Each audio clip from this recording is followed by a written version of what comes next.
Meditação diária, 11 e 5 de fevereiro. Doente como nossos segredos. Seria trágico escrever tudo e depois jogar numa gaveta. Estes defeitos crescem no escuro e morrem à luz da exposição. Texto básico, página 34. Quantas vezes ouvimos dizer que estamos tão doentes quanto nossos segredos?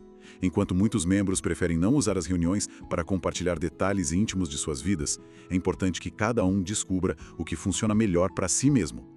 E aqueles comportamentos que trouxemos para a recuperação que, se descobertos, nos causariam vergonha. Ao nos revelarmos, sentimos-nos confortáveis. E revelarmos-nos para quem? Se ficarmos desconfortáveis compartilhando alguns detalhes de nossas vidas em reuniões, para quem nos voltamos? Descobrimos a resposta a essas perguntas no apadrinhamento. Embora uma relação com o padrinho ou madrinha leve tempo para ser construída, é importante que venhamos a confiar em nosso padrinho ou madrinha a ponto de sermos completamente honestos. Nossos defeitos só têm poder enquanto estiverem escondidos. Se quisermos ficar livres desses defeitos, precisamos revelá-los. Segredos só são até que os compartilhamos com outro ser humano. Só por hoje, eu vou revelar meus segredos. Eu vou praticar a honestidade com meu padrinho.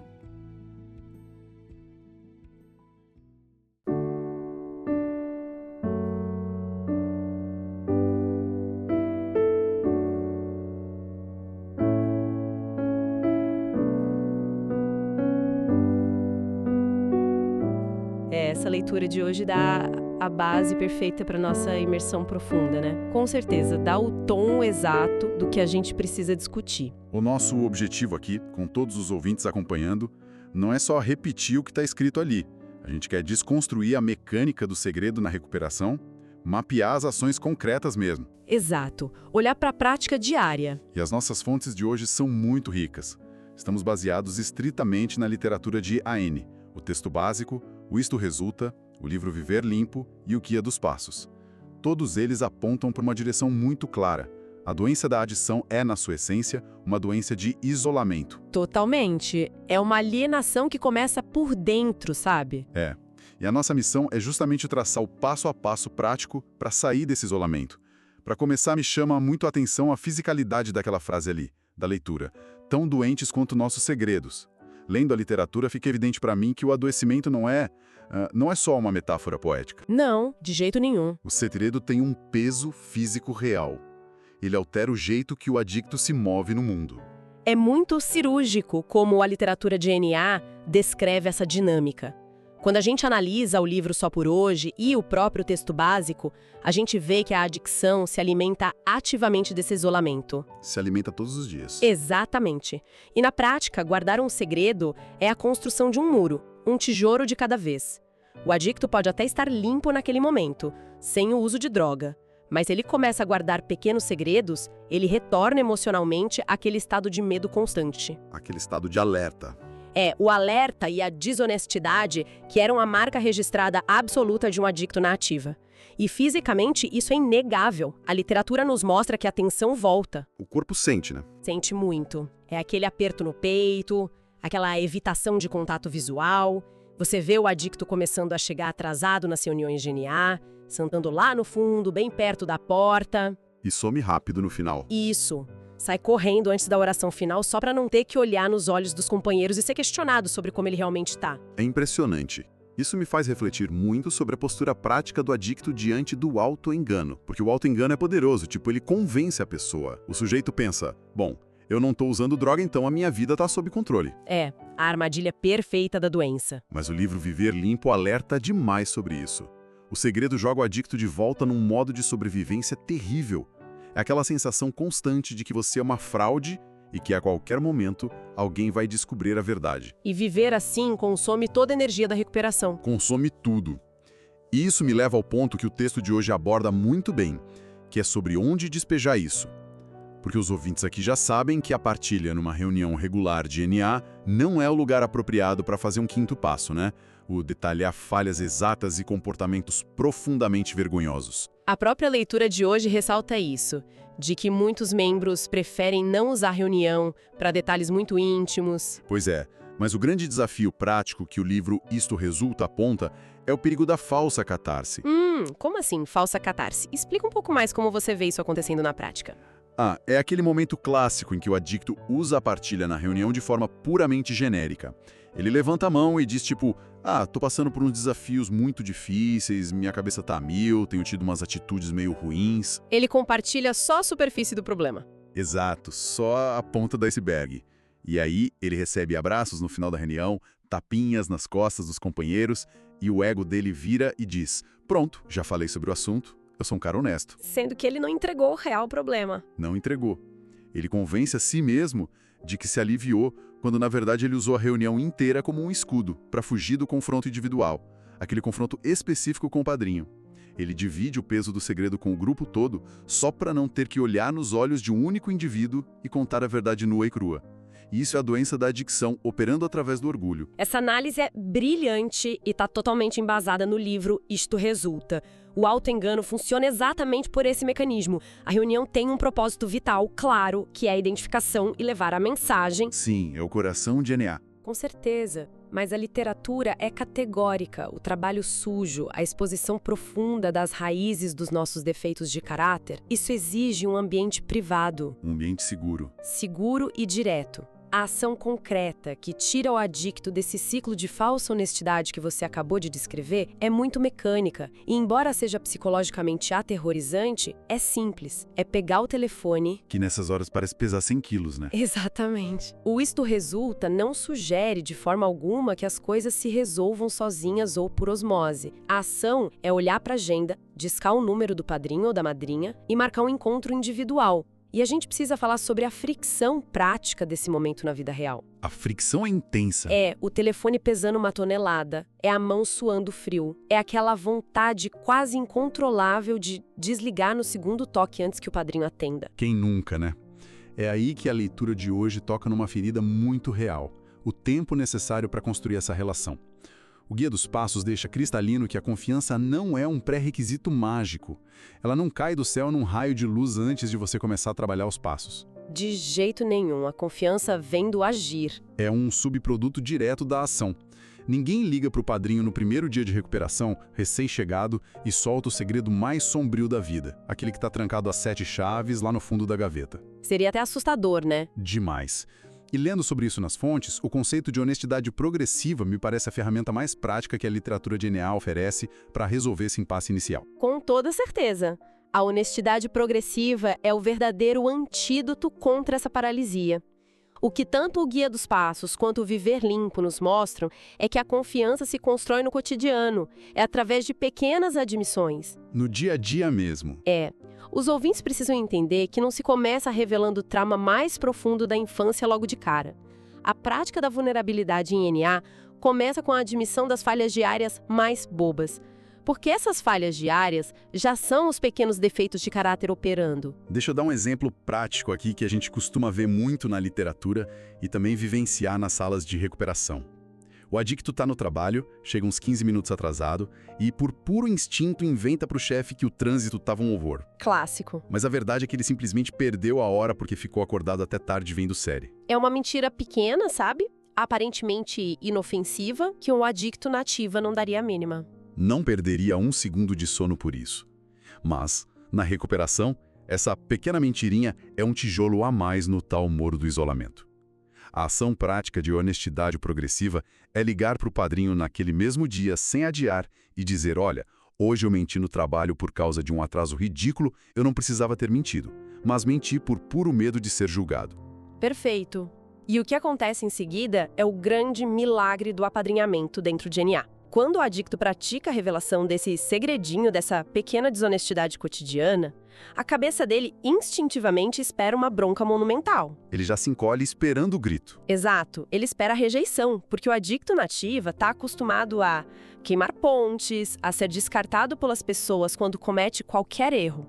Mas, ao contar isso de forma honesta para o padrinho, o que ele recebe em troca? Recebe empatia, né? Isso, o padrinho possivelmente vai rir, vai se identificar imediatamente e vai dizer, cara, fica tranquilo, você consegue fazer melhor amanhã, obrigado por partilhar isso comigo. Uau, isso é muito poderoso. É nesse exato instante que tudo muda, quando a expectativa de rejeição do adicto é frustrada pela aceitação incondicional do padrinho, o terreno da confiança fica fértil. O adicto processa a informação e percebe, bom, se ele não me abandonou por causa dessa mentira idiota, talvez, só talvez, ele não me abandone quando eu contar o que realmente me envergonha e me destrói por dentro. Essa quebra de expectativa é fantástica. É exercitar um músculo emocional que a doença da adicção deixou completamente atrofiado. E isso, claro, nos leva diretamente para o clímax desse processo. A anatomia do quinto passo na vida real. O grande divisor de águas.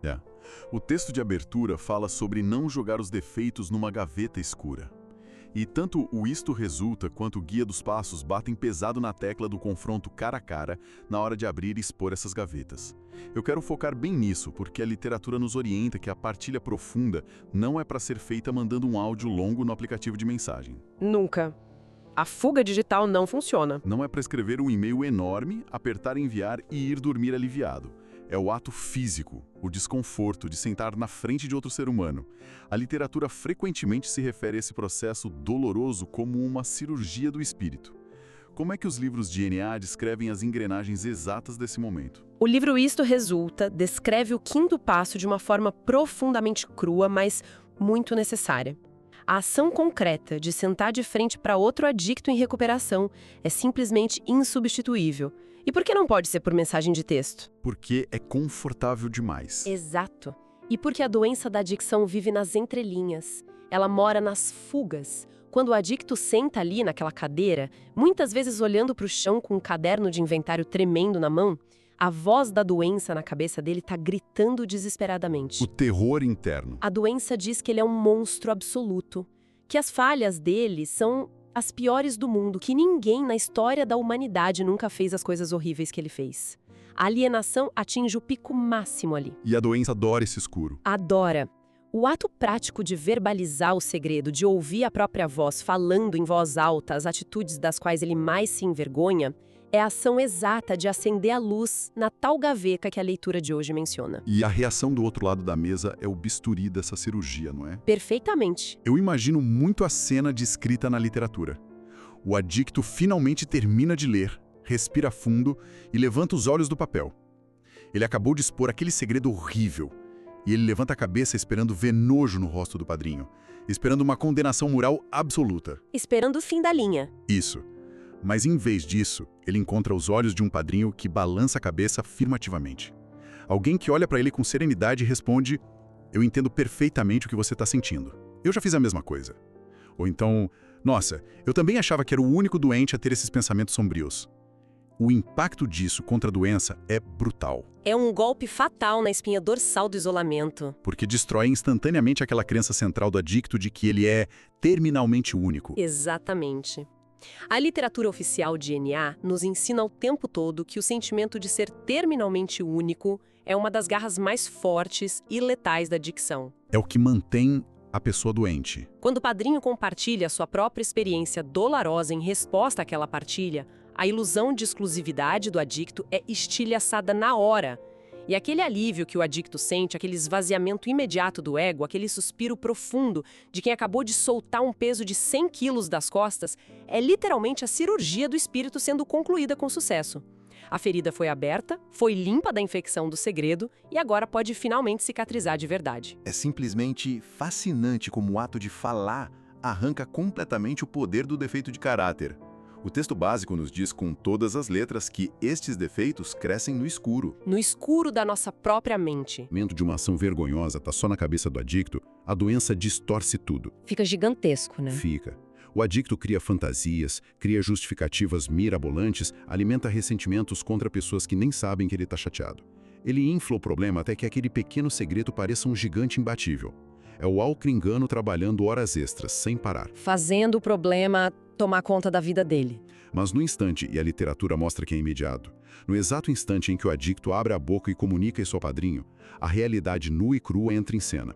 A luz da exposição tira todo o oxigênio da obsessão. o monstro encolhe uma hora. Ele reduz imediatamente a sua proporção real. E é justamente por isso que a ação recomendada, baseada em toda essa literatura de NA que estamos explorando a fundo, é a identificação imediata. O ouvinte que está nos acompanhando agora mesmo deve olhar para dentro e se perguntar com honestidade qual atitude egoísta, qual pensamento maldoso ou qual pequena manipulação no trabalho eu estou escondendo hoje. Identificar rápido. Identificou, a ação não é ficar filosofando ou refletindo sobre o problema indefinidamente no sofá de casa, a ação é pegar o telefone e expor à luz agora mesmo. E isso nos traz para um ponto vital, que é a realidade da recuperação a longo prazo. Porque a gente sabe que a recuperação não é um evento isolado, né? Não é um ritual mágico que você faz uma vez lá no 5º passo e pronto, tá curado e diplomado pro resto da vida. Quem dera fosse assim. A vida continua acontecendo nos seus próprios termos. Os ouvintes vão continuar acordando cedo, indo pro trabalho, lidando com família, pegando trânsito caótico e, inevitavelmente, vão continuar cometendo erros porque são seres humanos em construção. A doença da adição, como o próprio texto básico nos lembra diariamente, é incurável, progressiva e fatal. Ela está sempre ali, à espreita. Fazendo flexões no estacionamento, como a gente brinca. Exato. Só esperando a gente baixar a guarda da honestidade. Então, olhando de forma prática para os ouvintes, como é que essa revelação de segredos deixa de ser um evento apavorante e se transforma numa ferramenta de manutenção diária? Como a gente evita, na prática, que novas gavetas se encham de lixo acumulado de novo? Essa pergunta toca no ponto central da manutenção, que é a essência do 10º passo, e que está muito bem fundamentada no livro Isto Resulta. O 10º passo é a ferramenta prática de manutenção diária que impede a criação de novos segredos perigosos. A literatura nos direciona o tempo todo para a vigilância contínua. Não dá para relaxar com a doença. Não dá. Na prática, isso significa fazer um inventário pessoal rotineiro. Se ao longo de uma tarde de trabalho o adicto age com base em orgulho, responde de forma atravessada a um colega de equipe, tenta manipular uma situação financeira em casa ou começa a nutrir um ressentimento justificado contra um familiar, ele não pode deixar isso fermentar para ser falado só no mês que vem. A instrução da literatura é claríssima: admitir prontamente. Admitir na hora. É a velha regra muito praticada em NA de não deixar o sol se pôr sobre um novo ressentimento ou sobre um novo segredinho. A ação de admitir o erro imediatamente para o padrinho ou diretamente para a pessoa que foi prejudicada corta o ciclo da doença antes que ela consiga fabricar o primeiro tijolo desse novo muro de isolamento. Perfeito, corta o mal pela raiz. O 10º passo não é uma punição para o adicto, é uma faxina diária essencial.